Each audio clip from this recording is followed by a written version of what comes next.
Mes amis, alors je vais parler de la discrimination dans les familles. C'est-à-dire que là, je vais parler vraiment la discrimination dans les familles, que ce soit dans les familles polygamiques en Afrique ou que ce soit dans les familles monogamiques.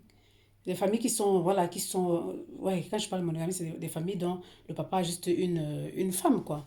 Et puis la polygamie, comme vous le savez, c'est très souvent en Afrique, ce sont les familles où le papa a peut-être plusieurs femmes et plusieurs enfants. Je voudrais dire que voilà, quand dans une famille, vous faites ce qu'on appelle la discrimination entre les enfants d'une même famille, j'avais déjà fait cette vidéo il y a 8 ans en arrière, et je la refais aujourd'hui, différemment, bien sûr.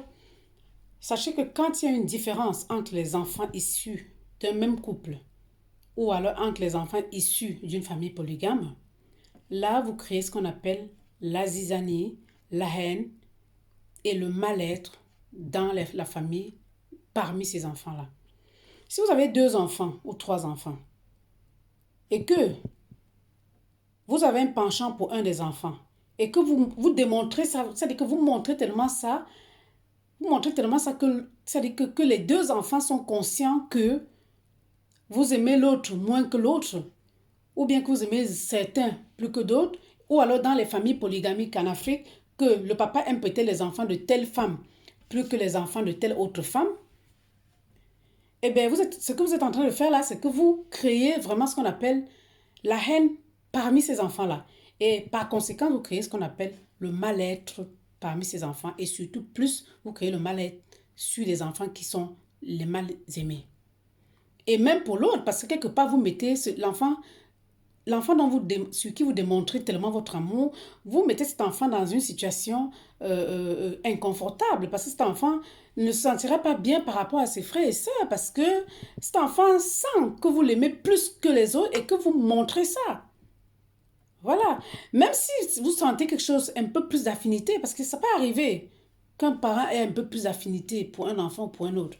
Mais ne démontrez pas ça. Certains parents vont jusqu'à dire, jusqu'à ce que ça sorte de leur bouche, jusqu'à dire, oh, moi j'aime celui-là plus que celui-là, ou non, non, et ils disent même ça devant les enfants en question. Non. J'ai envie de dire aux parents, ne faites plus ça, c'est mauvais. Moi-même, je suis parent. C'est-à-dire que si vous avez un parent, moi-même, je suis parent et j'essaie d'aimer mes enfants de la même façon. Vous devez aimer vos enfants de la même façon. Quant à vous qui êtes les parents qui sont en Afrique, surtout les papas qui ont deux ou trois femmes, vous devez aimer vos enfants de la même façon. Même si vous avez des préférences un peu pour certains, ou bien pour les préférences peut-être pour les enfants de telle ou telle femme, gardez ça un peu pour vous. Ne démontrez pas trop ça. Ne montrez pas trop ça. Parce que vous semez la haine, vous mettez la haine dans votre famille, vous mettez la haine parmi vos enfants, vous mettez la haine, voilà, partout. Et après, ce que vous faites, c'est que vous créez le mal-être de ces enfants et vous créez le mal-être de tout le monde à la fin.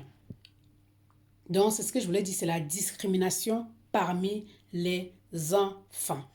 Ça, c'est mauvais. C'est mauvais et c'est vraiment source de mal-être et de dépression. C'était donc Félicité Filier Mongan, ensemble vers le bien-être. Lumière grâce à tous. À très bientôt.